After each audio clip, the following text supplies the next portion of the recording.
الله نحمده ونستعينه ونستغفره.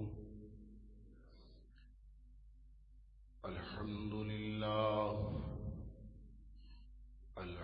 لله نحمده ونستعينه ونستغفره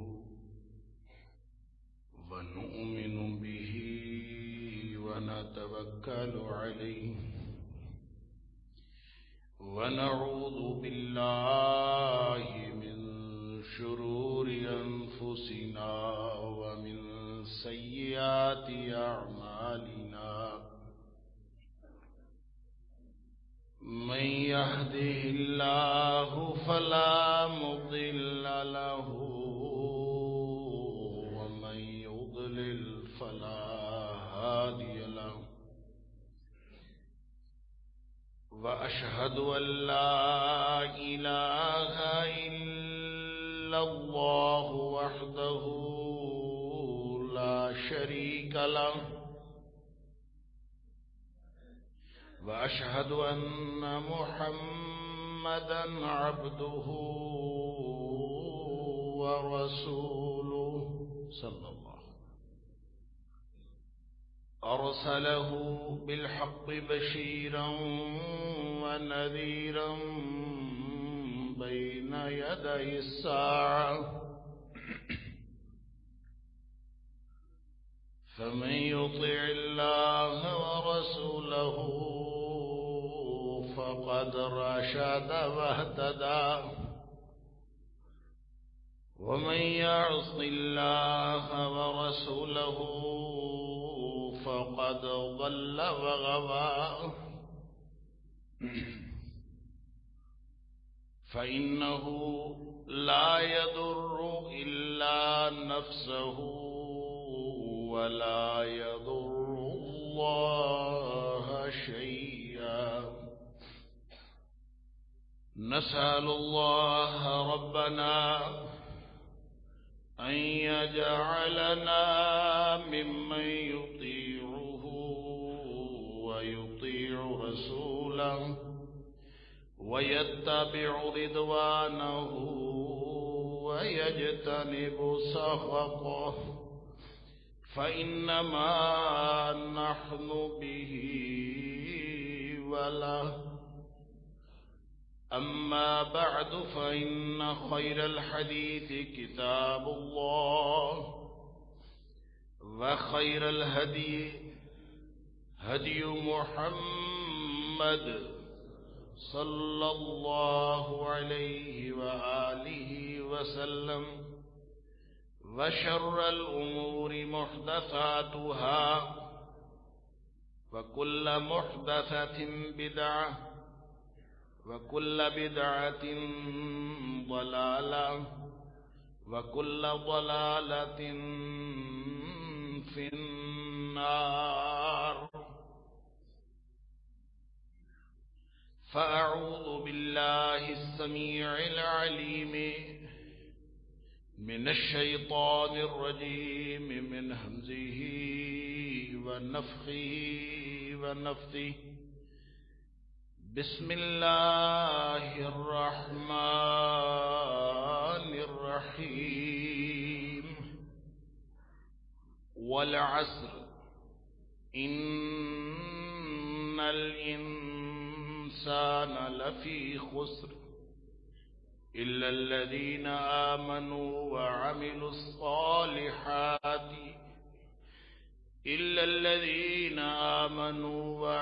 الصالحات وتواصوا بالحق وتواصوا بالصبر.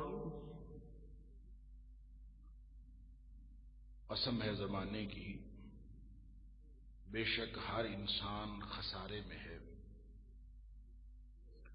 سوائے ان لوگوں کے جو ایمان لائے اور انہوں نے اچھے عمل کیے اور وہ حق کی تلقین کرتے رہے ایک دوسرے کو اور صبر کی وصیت کرتے رہے. صدق اللہ العظیم.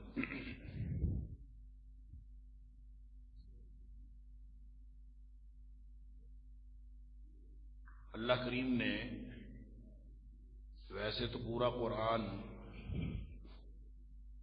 انسانوں کی ہدایت کے لیے نازل کیا ہے،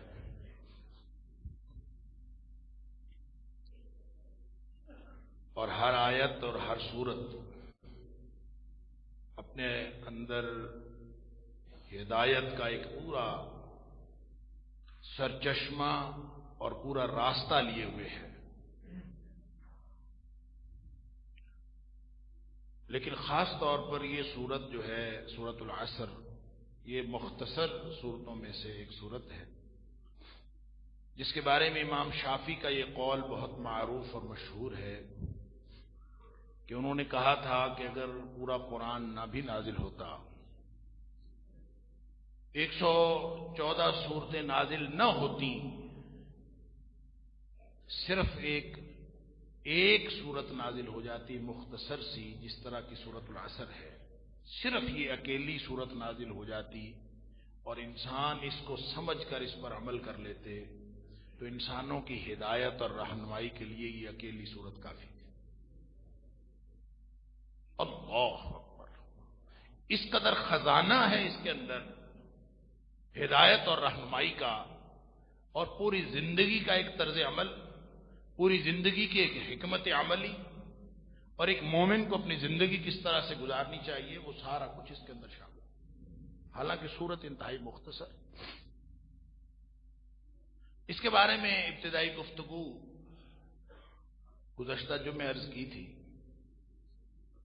کہ قرآن جب قسم اٹھاتا ہے کسی بھی چیز کی، اس کا تعلق، اس قسم کا تعلق بعد میں ذکر ہونے والے جو بھی بعد میں جو حقیقت بیان ہوتی ہے، جو حقیقت مذکور ہوتی ہے، اس کے لیے اس قسم کی حیثیت ایک دلیل کی ہوتی ہے. بالعموم قرآن میں ساری قسمیں اسی طرح سے، جب آپ اس قسم کو بعد میں ذکر ہونے والی حقیقت کے ساتھ جوڑ کر دیکھیں تو آپ کو اس قسم کے اندر بعد میں بیان ہونے والی اس حقیقت کی دلیل نظر آئے. لہذا والعصر جب ہم دیکھتے ہیں کہ اس کو زمانے کی قسم کھا کے بعد میں حقیقت کیا بیان کی ہے، ان الانسان لفی خسر، کہ ہر انسان خسارے میں.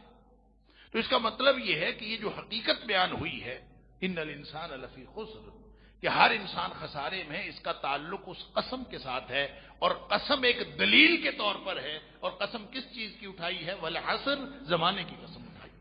اور زمانہ کیا ہے؟ مختلف علماء نے اس کی مختلف ڈیفینیشنز کی ہیں. زمانہ کس کو کہتے ہیں؟ زمان کیا ہے؟ اللہ اکبر!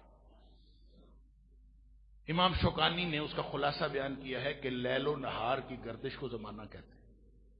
یہ جو دن رات آتے جاتے ہیں اور 24 گھنٹے بعد تاریخ بدل جاتی ہے، اگلا دن آ جاتا ہے، اور ظاہر ہے گھنٹہ یا دن پورا ہونے کے لیے اس کے اندر ایک دن کے اندر پہر ہیں، پہر کے اندر گھنٹے ہیں، اور گھنٹے کے اندر منٹ ہیں، اور منٹ کے اندر سیکنڈ ہیں.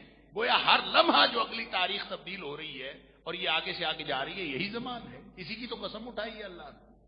والعصر، زمانے کی یہ جو لمحہ لمحہ گزرتا ہوا زمانہ ہے، اس کی قسم اٹھائی ہے کہ ان الانسان لفی خسر. پھر میں نے آپ کے سامنے یہ بات بھی رکھی تھی کہ ہم زمان کو 3 حیثیتوں سے جانتے ہیں. ایک زمان کی حیثیت وہ ہے جو ماضی ہے، ایک زمان کی حیثیت وہ ہے جو حال ہے، اس وقت ہے، اور ایک زمان کی حیثیت وہ ہے جو مستقبل کی ہے، آنے والی ہے. مستقبل ابھی آیا نہیں ہے، ماضی ختم ہو چکا، ہمارے ہاتھ میں صرف حال ہے. اگر اس کو ان الانسان لفی خسر کو آپ ماضی کے اعتبار سے دیکھیں تو نقصان جو ہونا تھا وہ ہو چکا. اگر اس کو مستقبل کے حوالے سے دیکھیں تو جو نقصان ہونا ہے، کیا ہونا ہے کل کو، اللہ اکبر! یہ تو کسی کو نہیں پتا کل کیا ہونے والا ہے، سوائے اللہ کے کوئی نہیں جانتا کہ اگلے لمحے کیا ہونے والا. لہذا ہمارے ہاتھ میں تو صرف حال ہے. یہ جو حال کا لمحہ ہے، گویا خسارہ ہو رہا ہے یا نہیں، راس المال ضائع ہو رہا ہے کہ نہیں، اصل زر گھٹ رہا ہے یا بڑھ رہا ہے، اس سے خسارہ ڈٹرمن ہوتا ہے. لہذا میں اور آپ، ہم سب اپنے ان گزرتے ہوئے لمحات سے اپنا جائزہ لے سکتے ہیں، اپنی اسسمنٹ کر سکتے ہیں کہ ہم کن لوگوں میں ہیں، خسارہ پانے والوں میں ہیں یا خسارہ پانے والوں سے بچے ہوئے۔ ان الانسان لفی خسر، ہر انسان خسارے سوائے چار باتوں کے، چار باتیں آگے، الا الذین، سوائے ان لوگوں کے جن کے اندر چار باتیں موجود ہیں، وہ خسارے سے بچیں گے، باقی سارے ہی خسارے میں۔ اب آپ دیکھ لیجئے میں اور آپ، ہم سب کن میں ہیں؟ ہم خسارہ پانے والوں میں ہیں جن کا اصل زر ضائع ہو رہا ہے۔ اور میں نے مثال دی تھی یہ جو برف والی، اور یہ اہل علم نے تفسیروں میں لکھی ہے یہ مثال، کہ اگر سورۃ العصر کا مفہوم سمجھنا ہو تو برف کے پھٹے پہ بیٹھا ہوا جو برف بیچ رہا ہے اس کو دیکھ لیں، گرمیوں میں، اوپر سے گرمی کا موسم ہے، وہ بھی اس کو برف کو پگھلانے میں لگا ہوا ہے، اوپر سے ہوا چل رہی ہے، وہ بھی اس کو پگھلانے میں لگی ہوئی ہے۔ اب وہ بیچارہ اپنی بوریاں شوریاں ڈال کے اس کو کور کر کے کوشش کرتا ہے کہ یہ نہ ہو اس طرح، لیکن وہ ہوتا چلا جا رہا ہے۔ لمحہ لمحہ اس کی جو برف ہے وہ پگھلتی جا رہی ہے، اور اس کا خیال یہ ہے کہ اگر ان لمحات میں اس کے پگھلنے سے پہلے جتنی بک گئی وہ فائدہ ہوگا، اور جو بچ گئی وہ تو نقصان ہو گیا۔ نہیں بکی، لمحات سے فائدہ نہیں اٹھایا تو نقصان ہے۔ لہذا ہمارا اصل زر، یہ گھڑی کی ٹک ٹک کے ساتھ جو اصل زر ضائع ہو رہا ہے، اسی لیے اہل علم نے لکھا ہے کہ جائز کاموں میں بھی اگر آپ زندگی گزار رہے ہیں، گناہ تو گناہ ہے، حرام تو حرام ہے، حرام کاموں میں زندگی گزر رہی ہے تو وہ تو اپنی نوعیت کے اعتبار سے ہر عمل ہی خسارے کا عمل ہے۔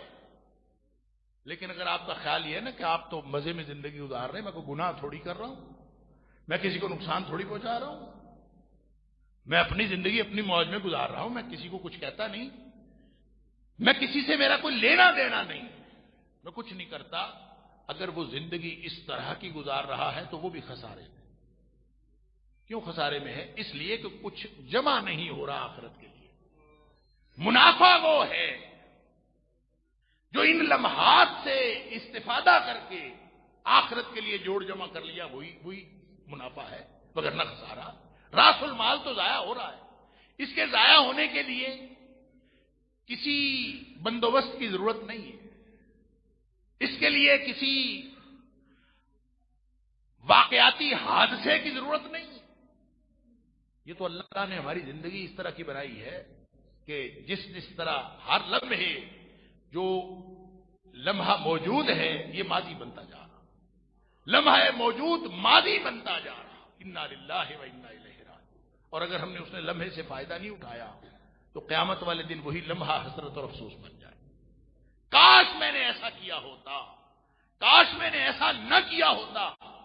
یہ قیامت والے دن اس کو سمجھ آئے گی اللہ نے یہیں سمجھا دیا ہے کہ بھائی تم خسارے میں ہو اگر تم یہ چار کام نہیں کرتے۔ چار کام کر کے اپنے لمحات زندگی گزارنے والے وہ اس خسارے سے مستثنا ہے۔ خسارے سے بچنے کے لیے چار کام، یعنی وہ لوگ ہیں جو چار کام کرتے ہیں۔ اصل میں یہ چاروں کام ایک ہی کام ہے، یہ چار مختلف کام نہیں ہیں، یہ چار نوعیتیں ہیں کام کی، یہ سب ایک دوسرے کے ساتھ جڑے ہوئے ہیں۔ الا الذین آمنوا وعملوا الصالحات وتواصوا بالحق وتواصوا بالصبر، یہ چار کام، یہ چاروں ایک دوسرے کے ساتھ جڑے ہیں۔ ایمان عمل کے بغیر نہیں ہوتا، یعنی عمل ایمان کے بغیر نہیں ہوتا، اور تواصی بالحق اور تواصی بالصبر وہ بھی عمل کا حصہ ہے۔ لہذا یہ ساری چیزیں آپس میں جڑی ہوئی ہیں۔ یہ واو درمیان میں جو آیا ہے اس کا مطلب یہ نہیں ہے کہ آپ ایمان کا اعلان کرنے کے بعد الا الذین آمنوا سب سے ٹاپ ہے نا، اصل میں یہ بنیاد ہے، یہ پہلی چیز ہے، یہ بنیاد ہے۔ بغیر ایمان کے عمل کرتے جائیں تو پھر بھی خسارے سے بچتا نہیں ہے۔ میں نے عرض کیا تھا کہ کافر بھی نیکی کرتا ہے، اور کافر جب نیکی کرتا ہے تو اس کا مطمع نظر آخرت نہیں ہوتی، اس کے پروگرام کے اندر، اس کی پلاننگ کے اندر، اس کی منصوبہ بندی کے اندر آخرت نہیں ہوتی۔ صرف یہی فرق ہے مومن کا اور کافر کا۔ کافر بھی نیکی کرتا ہے، مومن بھی نیکی کرتا ہے، وہ نیکی کرتا ہے تو وہ لوگوں کو فائدہ دینے کے لیے، دنیاوی فائدہ حاصل کرنے کے لیے، وہ ایک اچھا ماحول پیدا کرنے کے لیے، وہ اچھا انسان بننے کے لیے، لوگوں کو بتانے کے لیے کہ میں اچھا انسان ہوں، اور کئی دنیاوی مقاصد ہو سکتے ہیں، لیکن نیکی تو نیکی ہے، نیکی ہو نہیں سکتا کہ اس کا اجر نہ ہو، اجر تو ہے نیکی کا۔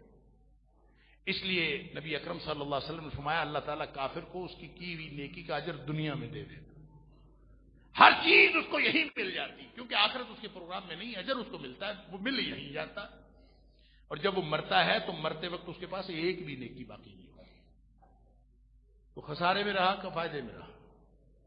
خسارے میں رہا۔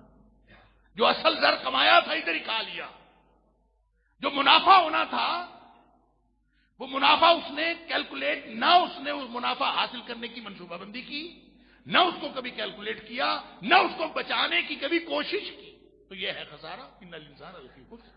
لہذا جو کوئی لوگ بھی دنیا میں این جی اوز بنا کے، مختلف قسم کی آرگنائزیشنز بنا کے دنیا کا منافع حاصل کرتے ہیں نیکیوں کے ذریعے سے، کار وہ بظاہر نیکی رہے ہوتے ہیں، چیریٹی بنا کے وہ لوگوں کے لیے نیکی کا کام کر رہے ہوتے ہیں، خدمت خلق کا کام ہو رہا ہوتا ہے۔ اب یہ نیتوں کا حال اللہ جانتا ہے، انما الاعمال بالنیات۔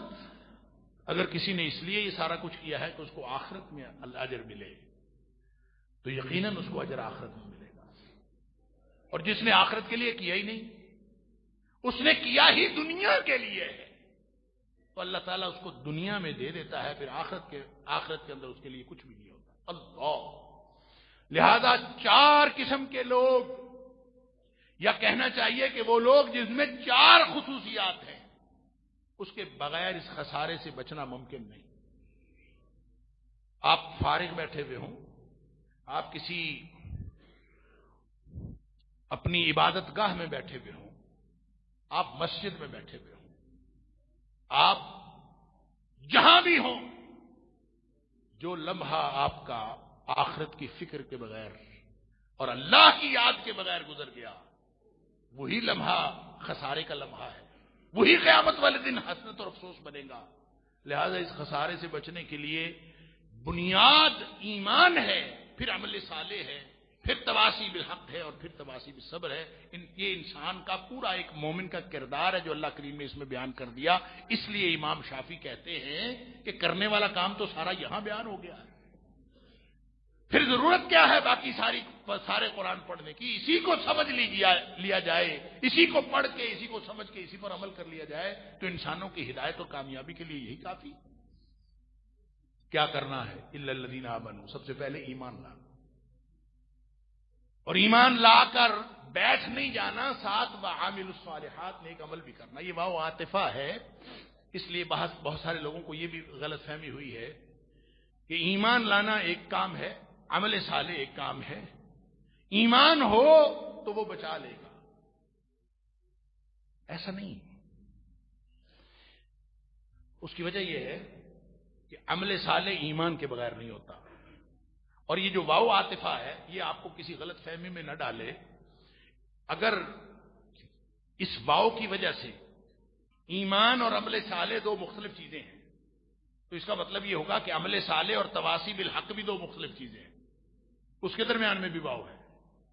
وَتَوَاصَوْا بِالْحَقِّ، اس کا مطلب ہے تواصی بالحق پھر عمل صالح نہیں ہوگا، وہ کوئی اور چیز ہوگی، حالانکہ تواصی بالحق عمل صالح میں شامل ہے۔ اسی طرح تواصی بالصبر، کہ آپ صبر کی تلقین کریں، یہ بھی عمل صالح سے اور تواصی بالحق سے ایک الگ چیز ہوگی، کیونکہ اس کے درمیان میں بھی واو ہے۔ جب چاروں میں درمیان میں واو عاطفہ ہے تو ہم یہ نہیں کہہ سکتے کہ یہ واو عاطفہ مغایرت کے لیے ہے، کہ یہ مختلف چیزیں بتا رہا ہے، اصل میں یہ واو تفسیری ہے، اسی کی تفسیر کر رہا۔ اس کو آپ اس طرح بھی دیکھ لیجئے کہ قرآن میں جہاں کہیں آیا آمنوا باللہ ورسولہ، تو کیا خیال ہے ایمان باللہ اور ایمان بالرسول دو الگ الگ چیزیں ہیں؟ دونوں ایک دوسرے کے ساتھ ملی ہوئی ہیں۔ ایمان بالرسالہ، ایمان باللہ، ایمان بالآخرہ، حتیٰ کہ جو جتنے بھی اجزاء ایمان ہیں، اور یہ بات میں نے کئی دفعہ یہاں عرض کرنے کی کوشش کی ہے، اللہ تعالیٰ مجھے اور آپ کو ہم سب کو سمجھ عطا فرمائے اور عمل کی توفیق عطا فرمائے، کہ ایمان ایک مرکب چیز ہے، اس کے کئی اجزاء ہیں. اس میں اللہ پر ایمان رکھنا بھی ہے، اس میں آخرت پر ایمان رکھنا بھی ہے، اس میں رسولوں پر ایمان رکھنا بھی ہے، اس میں کتابوں پر ایمان رکھنا بھی ہے، اس میں جنت دوزخ پر ایمان رکھنا بھی ہے، اچھی بری تقدیر پر ایمان رکھنا بھی ہے. اور اگر کوئی شخص ان اجزائے ایمان میں سے کسی ایک جز کا انکار کرتا ہے نا، تو وہ اس کا باقی اجزاء پر ایمان بھی قابل اعتبار نہیں ہے. مثلا کوئی شخص کہے میں توحید کو مانتا ہوں، رسالت کو نہیں مانتا، اس کا توحید پر ایمان کوئی حیثیت نہیں رکھتا. اس لیے کہ ایمان مرکب ہے، ایک کل ہے. اس سارے پر یا ایمان رکھنا ہے یا نہیں رکھنا. اگر آپ نے سارے اجزاء کے اوپر ایمان رکھا تو وہ گنا جائے گا کہ آپ نے ایمان رکھا. وگرنہ ایک ایمان آپ اگر کہیں میں جنت دوزخ کو نہیں مانتا، اللہ کو بھی مانتا ہوں، اللہ کے رسول کو بھی مانتا ہوں، میں رسولوں کو بھی مانتا ہوں، کتابوں کو مانتا ہوں، آخرت کو مانتا ہوں، میں جنت دوزخ کو نہیں مانتا. بھئی جنت دوزخ حصہ ہے ایمان کا، کیونکہ قرآن نے بیان کیا ہے. اور جب تک آپ ان کو ایک کو مانیں دوسرے کو نہ مانیں تو یہ ممکن نہیں ہے کہ کوئی شخص آپ کو وہ کہے کہ میری سم سے دوستی ہے گھوڑے سے بیر ہے، یا گھوڑے سے دوستی ہے سم سے بیر ہے. یہ پورے کا پورا ایک کل ہے ایمان، اس کے سارے اجزاء کے اوپر ایمان رکھنا پڑے. اسی طرح اگر کوئی شخص سمجھتا ہے کہ صرف ایمان رکھنے کے بعد عمل کی ضرورت نہیں ہے، میں خسارے سے بچ جاؤں گا، تو یہ بھی ممکن نہیں ہے. ایمان تو بنیاد ہے، یہ تو پہلی سیڑھی ہے. یہ ان کو چاروں کو 4 سٹیپ سمجھے، یہ 4 قدم ہیں، یہ 4 مختلف مدارج ہیں. پہلا درجہ یہ ہے کہ پہلے آپ ایمان تو لائیں. اگر ایمان لائے بغیر عمل کرتے رہے تو اس کی کوئی فائدہ نہیں. یوں سمجھ لیجئے ایک دائرہ ہے، بڑا دائرہ. آپ اگر ایمان نہیں لاتے تو آپ اس دائرے کے باہر ہیں. پہنچنا کہاں ہے؟ اس دائرے کے مرکز میں پہنچنا ہے. اس دائرے کے مرکز میں پہنچنے کا سفر اس وقت شروع ہوگا جب آپ اس دائرے کی باؤنڈری لائن سے باہر سے اندر آئیں گے. اگر آپ باہر بیٹھے جتنے مرضی عمل کرتے رہیں، آپ کا مرکز کی طرف سفر ہے ہی نہیں. آپ پتہ نہیں کہاں عمل کر رہے ہیں، جہاں بھی نیک عمل کر رہے ہیں آپ کا مرکز کی طرف سفر نہیں ہے. اور کامیابی کا جو نقطہ ہے وہ اس دائرے کے درمیان میں ہے. وہ اس دائرے کا نام دائرہ اسلام ہے. اگر آپ اس دائرہ اسلام کے اندر آئے بغیر عمل کرتے رہتے ہیں، ساری زندگی کرتے رہیں، آخرت گویا آپ کے پروگرام میں شامل نہیں ہے، وہ کاؤنٹ ہی نہیں ہوتا. آخرت کے حوالے سے، آخرت کے حوالے سے وہی کاؤنٹ ہوگا جب آپ دائرہ اسلام کے اندر آئیں. آپ پہلے اس ڈسپلن کو قبول تو کریں، اس کیلکولیشن کے اندر تو آئیں، رجسٹریشن تو کروائیں. اس کی تو رجسٹریشن ہی نہیں ہوئی جس نے باہر کھڑے ہو کے عمل کیے. لہذا رجسٹریشن کروانے کے لیے ایمان لانا ضروری ہے. ایمان لانے کا مطلب باؤنڈری وال، جو اس کی حد ہے، اس کے باہر سے اندر آنا ہے. آپ نے کہا میں اللہ کو بھی مانتا ہوں، آمنت باللہ، میں اللہ کو مانتا ہوں، ورسولہ ورسلہ وکتبہ، میں مانتا ہوں. یہ جب مانا یہ ایک عمل ہے.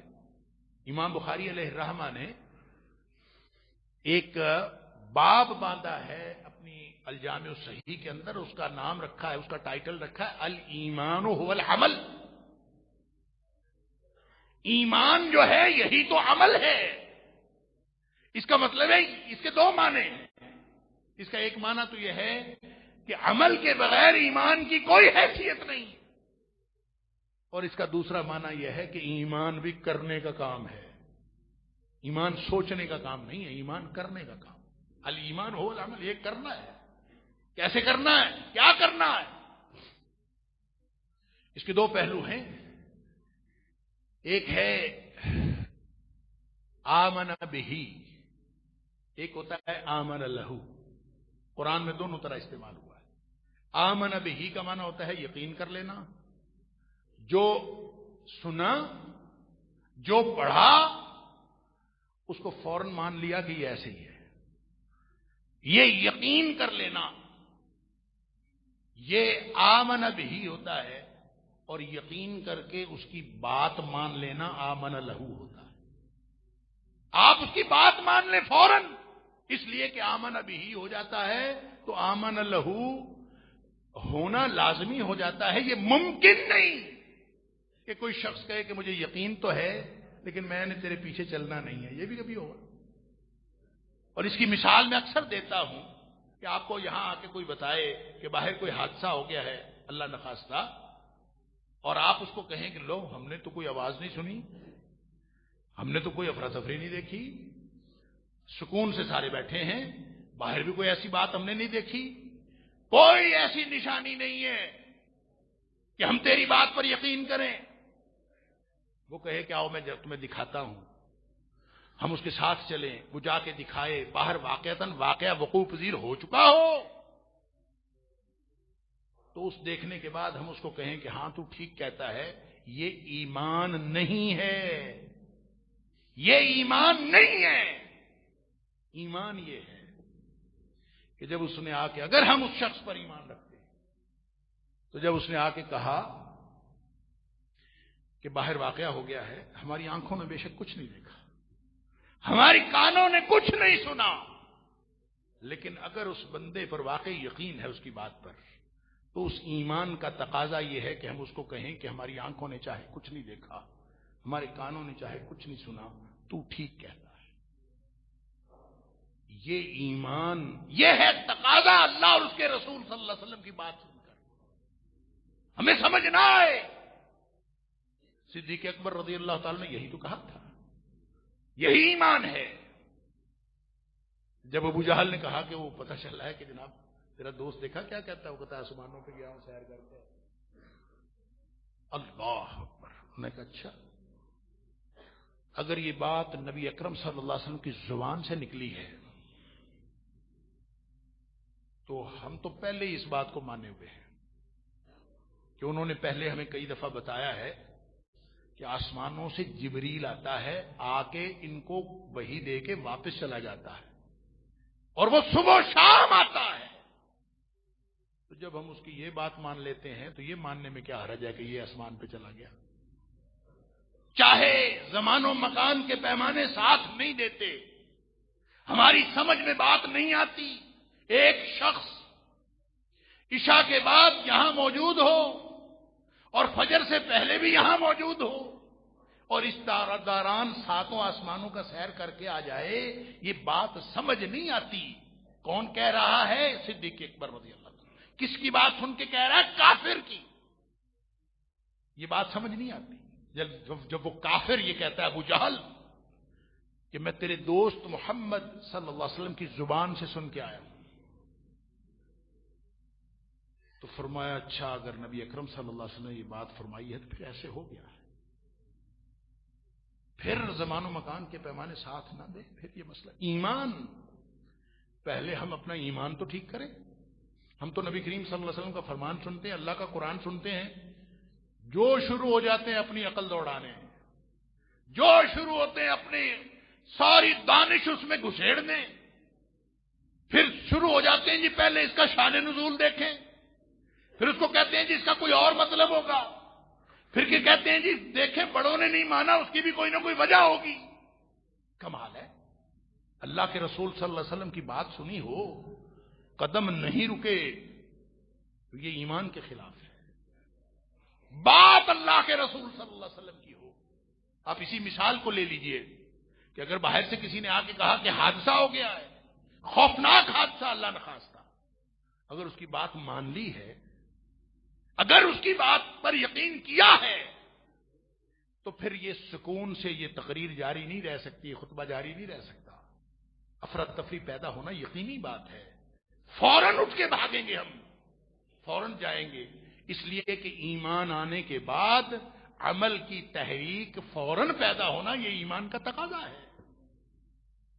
آمن الرسول بما انزل الیہ من ربہ والمؤمنون کل آمن باللہ وملائکتہ ورسلہ ورسلہ لا نفرق بین احد من رسلہ وقالوا سمعنا واطعنا اس کے بعد پھر سننے کے اور عمل کرنے کے درمیان وقفہ نہیں بچتا، تردد اور سوچ کا وقفہ نہیں ہوتا. یہ ایمان کا تقاضا ہے. اب دیکھ لیجیے ہمارا ایمان ہے کہ نہیں. انا للہ و انا الیہ راجعون. یقین کیجیے، ایمان لائیے. اور وہ جو دوسری مثال میں اس موقع پر دیا کرتا ہوں وہ بھی آپ تازہ کر لیجیے اپنے ذہنوں میں. کہ نبی اکرم صلی اللہ علیہ وسلم گزشتہ زمانے کی کوئی بات بتا رہے ہیں، صحابہ بیٹھے ہوئے، اور یہ بات امام بخاری نے کتاب المناقب میں لکھی. صدیق اکبر رضی اللہ تعالیٰ عنہ اور عمر فاروق رضی اللہ تعالیٰ عنہ کے مناقب میں لکھی. ان کے مناقب میں یہ بات ہے کہ نبی اکرم صلی اللہ علیہ وسلم پرانے زمانے کی کوئی بات بتا رہے ہیں. آپ نے فرمایا کہ ایک آدمی تھا، اس کے پاس ایک بیل تھا یا گائے تھی، تو اس نے اپنے اس بیل کے اوپر بوجھ لاد دیا یا سواری کر لی. تو جب اس کے اوپر سوار ہوا یا اس کے اوپر بوجھ لادا تو یہ بیل جو ہے وہ بولنے لگا.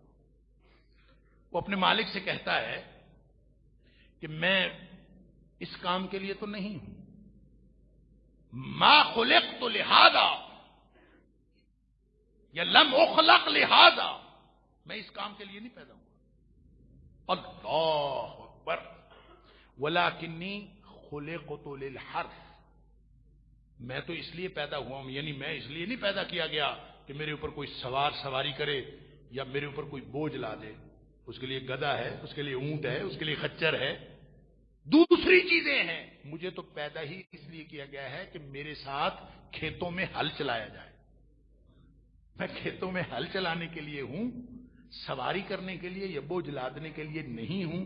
یہ بات کر رہے ہیں کون؟ نبی اکرم صلی اللہ علیہ وسلم. اور صحابہ کو پرانے زمانے کی کوئی کہانی سنا رہے ہیں. اور کہانی سناتے ہوئے آپ نے کہا کہ ایک بیل کے اوپر ایک شخص چڑھا، بیل نے اپنے مالک سے یہ کہا. اب ابھی نبی پاک صلی اللہ علیہ وسلم نے اتنی بات ارشاد فرمائی تھی کہ محفل میں سے ایک آدمی بول پڑا. وہ کہتا ہے اللہ کے رسول صلی اللہ علیہ وسلم آپ فرما رہے ہیں بیل نے یہ کہا، کبھی بیل نے بھی باتیں کی؟ بیل تو نہیں بولتا، بیل تو باتیں نہیں کرتا. تو آپ نے کیسے کہہ دیا کہ بیل نے بات کی ہے؟ اس نے سوال کیا ہے. تو نبی اکرم صلی اللہ علیہ وسلم نے اس سوال کا جواب یہ نہیں دیا کہ تاریخ میں کوئی واقعہ ہوا، اس دور میں یہ ایسا ہوا تھا، کوئی دلیل دے دیتے، کوئی تاریخی کتاب کا حوالہ دے دیتے. نہ آپ نے یہ فرمایا کہ اللہ کے جس نے پیدا کیا ہے، پیدا کرنے والا، اس کو یہ صلاحیت دے سکتا ہے جس نے ہمیں بولنے کی صلاحیت دی ہے، وہ بیل کو بھی بولنے کی صلاحیت دے سکتا ہے. یہ بھی نہیں فرمایا. آپ نے فرمایا کیونکہ یہ معاملہ ایمان کا تھا کہ نبی اکرم صلی اللہ علیہ وسلم ایک بات ارشاد فرما رہے ہوں اور آپ اس کے بارے میں سوال کریں، یہ ایمان کے منافی ہے. آپ نے فرمایا انا اومن بہ و ابو بکر و عمر. بیل نے باتیں کی تھیں کہ نہیں کی تھیں اس پر میں بھی ایمان رکھتا ہوں، ابو بکر بھی ایمان رکھتا ہے، عمر بھی ایمان رکھتا ہے. ابو بکر اور عمر کا ایمان یہ ہے کہ بیل نے باتیں کی تھی. ابو بکر سے پوچھ لو یا ابو بکر سے عمر فاروق سے پوچھ لو، یہ چشمدید گواہ تھے. انہوں نے بیل کو باتیں کرتے ہوئے دیکھا تھا؟ نہیں. انہوں نے یہ دیکھا تھا کہ یہ بات نبی اکرم صلی اللہ علیہ وسلم کی زبان اقدس سے نکل رہی. بات ختم. اس لیے کہ یہ وہ نبی پاک صلی اللہ علیہ وسلم کا زبان اقدس ہے، آپ کا دھانا مبارک ہے. یہ صحابی پوچھتا ہے اللہ کے رسول صلی اللہ علیہ وسلم کبھی آپ غصے میں ہوتے ہیں، کبھی آپ خوشی کی حالت میں ہوتے ہیں، آپ کی زبان اقدس سے جو بھی لکھے ہم لکھ لیا، آپ جو بھی نکلے ہم لکھ لیا کریں. آپ نے فرمایا لا یخرج منہ الا الحق. یہ اللہ نے زبان بنائی ہی ایسی نہیں کہ جس سے حق کے علاوہ کوئی اور چیز نکلے. اس سے حق کے علاوہ کوئی چیز نہیں نکلتی. لہذا نبی اکرم صلی اللہ علیہ وسلم کی بات ہو، ہمارے سامنے آ جائے اور پھر اس کے اندر چونکہ چنانچے کی بحث شروع ہو جائے، ifs اینڈ بٹس شروع ہو جائے، اس کا مطلب ہے ایمان کوئی نہیں. ایمان کیا ہے کہ تاریخ انسانی میں ایک بھی واقعہ رپورٹ نہ ہوا ہو، ایک بھی واقعہ رپورٹ نہ ہوا ہو کہ کبھی بیل نے باتیں کی ہیں۔ سائنس ساری کہے کہ بیل کے اندر وہ صلاحیت ممکن ہی نہیں جس سے بات کی جا سکے۔ نبی اکرم صلی اللہ علیہ وسلم کی بات ماننا پھر بھی ضروری ہے، آپ کی بات پھر بھی سچ ہے، یہ ایمان کا تقاضا ہے۔ نبی پاک صلی اللہ علیہ وسلم نے جو فرمایا وہ ایمان ہے، لہذا اس طرح کا ایمان۔ نبی پاک صلی اللہ علیہ وسلم خطبہ دے رہے ہیں، مشہور بات ہے، آپ خطبہ دے رہے ہیں، باہر سے کوئی آدمی آ رہا، نبی پاک صلی اللہ علیہ وسلم ایک آدمی کھڑا ہو گیا، وہ کھڑا ہوا تھا، آپ نے اس کو کہا بیٹھ جاؤ۔ اب نبی کریم صلی اللہ علیہ وسلم کی وہ جو باہر آ رہا تھا گلی میں، اس کی کان میں یہ آواز پڑی کہ بیٹھ جاؤ۔ کون کہہ رہا ہے؟ نبی کریم صلی اللہ علیہ وسلم کہہ رہے ہیں۔ آواز نبی اکرم صلی اللہ علیہ وسلم کی ہے، الفاظ بیٹھ جانے کے ہیں، وہ وہیں بیٹھ گیا۔ اس نے یہ نہیں پوچھا کس کو کہہ رہے ہیں نبی پاک صلی اللہ علیہ وسلم، اس نے چونکہ چرانچے نہیں کی، پہلے بیٹھ گیا وہیں، کیونکہ نبی پاک صلی اللہ علیہ وسلم کی زبان اقدس سے پتہ چلا تھا کہ بیٹھ جاؤ۔ بعد میں کسی نے بتایا کہ آپ کو نہیں کہا تھا، وہ تو کسی اور شخص کو عادت پہ اٹھ گیا۔ ہمارا طرز عمل بھی یہی ہونا چاہیے کہ کوئی شخص کہے کہ نبی اکرم صلی اللہ علیہ وسلم نے یہ بات کہی ہے تو ہمیں چاہیے کہ ہم فوراً اس پر عمل کریں۔ اگر اس کے اوپر عمل نہیں کرتے تو پھر معاملات تو بہت گمبھیر ہیں، بہت خطرناک ہیں۔ یہ ایمان کا تقاضا یہ ہے کہ ہر وہ بات جو نبی کریم صلی اللہ علیہ وسلم نے بتا دی ہے، اس کے بارے میں اور بھی بہت ساری مثالیں ہیں، وقت ہو گیا، میں انشاءاللہ اگلے جمعے میں بھی کچھ باتیں عرض کروں گا کہ تواصی بالحق کیا ہے اور تواصی بالصبر کیا ہے اور عامل الصالحات، ان تینوں کا آپس میں کیا تعلق ہے۔ اللہ تعالیٰ ہم سب کو عمل کی توفیق عطا فرمائے۔ لیکن ایک بات میں عرض کرنا چاہتا ہوں ایک حدیث کے حوالے سے جو پہلے بھی آپ نے سنی ہوئی، کہ مثال کے طور پر نبی کریم صلی اللہ علیہ وسلم نے فرمایا کہ جب کوئی آپ کے گھر آپ کی بہن بیٹی کا رشتہ پوچھنے آئے، اذا خطب احدکم، کوئی اگر تم میں سے تمہاری طرف خطبہ کرے، نکاح کا پیغام بھیجے، لیکن اس شخص کا آپ نے جائزہ لیا یہ کون ہے، تو آپ نے باقی ساری باتیں بھی جانچ لیں، سمجھ لیں، لیکن دو باتوں کے بارے میں آپ کو یہ سمجھ آئی، من ترضون دینہ و خلقہ، اس کا دین بھی اچھا ہے، اس کا اخلاق بھی اچھا ہے۔ دو باتیں آپ کو سمجھ آ گئی، دین اور اخلاق اچھا ہے، رشتہ آ گیا گھر، دین بھی اچھا ہے، اخلاق بھی اچھا ہے۔ نبی پاک صلی اللہ علیہ وسلم فزوجوہ، اپنی بہن بیٹی کا رشتہ کر دو۔ یہاں تک تو بات تھی سادہ، لیکن جو اگلی بات ارشاد فرمائی نا، وہ ہمارے رونگٹے کھڑے کر دینے کے لیے کافی ہے۔ فرمایا وَإِلَّا تَفْعَلُوهُ، اگر دین اور اخلاق اچھا ہونے کے باوجود کوئی اور بہانہ بنا کے رشتہ نہیں کرو گے، ہماری تو بچی پڑھ رہی ہے جی، اس کی تو ڈگری چل رہی جی، اس کا تو ابھی امتحان باقی ہے، ابھی تو فلاں ہے، ابھی تو فلاں، کوئی بہانہ اگر تم نے نہیں کیا، یہ نبی اکرم صلی اللہ علیہ وسلم کا فرمان اقدس ہے، وَإِلَّا تَفْعَلُوهُ، اگر تم نہیں کرو گے، تَكُنْ فِتْنَةٌ فِي الْأَرْضِ وَفَسَادٌ عَرِيضٌ، زمین میں فتنہ پھیل جائے گا اور بہت بڑا بگاڑ پیدا ہوگا۔ یہ سماجی بگاڑ جو پیدا ہوا ہے یہ بے سبب نہیں ہے، یہ ہمارے ایمان کی کمزوری یا ایمان کے نقص کی علامت ہے۔ اللہ تعالیٰ معاف فرمائے، اللہ تعالیٰ ہم سب کو وہ ایمان عطا فرمائے جو ہمیں خسارے سے بچا لے اور ہم ان لوگوں میں سے ہو جائیں جو منافع حاصل کرنے والے ہیں، خسارے والے نہیں ہیں۔ اللہ تعالیٰ ہم سب کی دنیا بھی اچھی کرے، آخرت بھی اچھی کرے، اور اللہ تعالیٰ ہم سب کو جنت